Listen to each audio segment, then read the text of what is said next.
मतलब वारो यार मुझो मतलब खां सिवा हले न थो मतलब वारो यार मुझो मतलब खां सिवा हले न थो कम जे पैस तराज आहे बाक़ी न कंहिंसां थींदो वा सचो मतलब वारो यार मुझो मतलब खां सिवा हले न थो कम जे पैस तराज आहे बाक़ी न कंहिंसां थींदो वा सचो मतलब वारो यार मुझो मतलब खां सिवा हले न थो मतलब वारो यार मुझो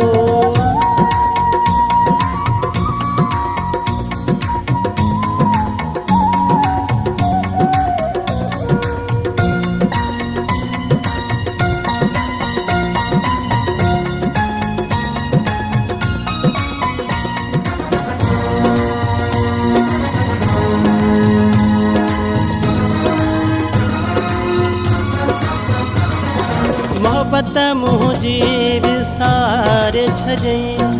अंदर मुझो सफ़ा साड़े छॾई ओ मोहब्बत मुझी विसारे छॾई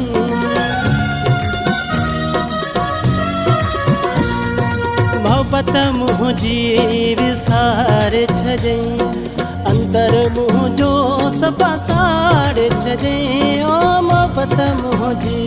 विसारे छॾई अंदर मुझो सफ़ा साड़े छॾई वाइदा पंजाबी विसारे थो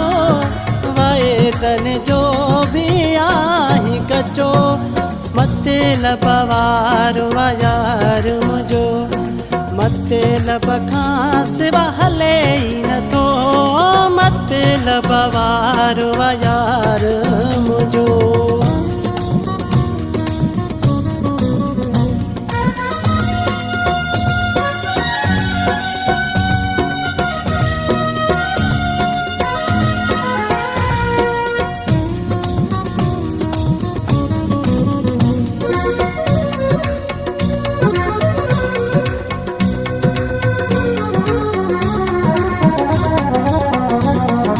अखियूं वड़ाए कई हथी को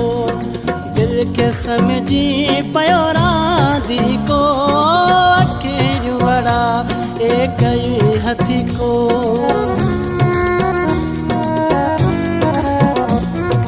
अखियूं वड़ाए कई हथी को दिल के समझी पयो रांदी को अखियूं वड़ाए कई हथी को दिल के समझी पयो रांदी को इहा मूंखे ख़बर न हुई यार निकितो एॾो पको मतलब वारो यार मुझो मतलब खां सिवा हले न थो मतलब वारो यार मुझो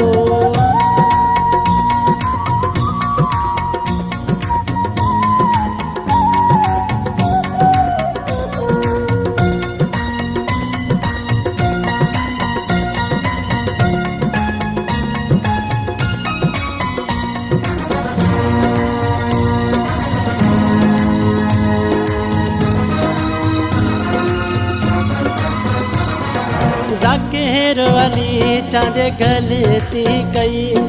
बेवफा खे मुंहुं दिलड़ी ॾेई ओ ज़ाकिर अली चांडे गलती कई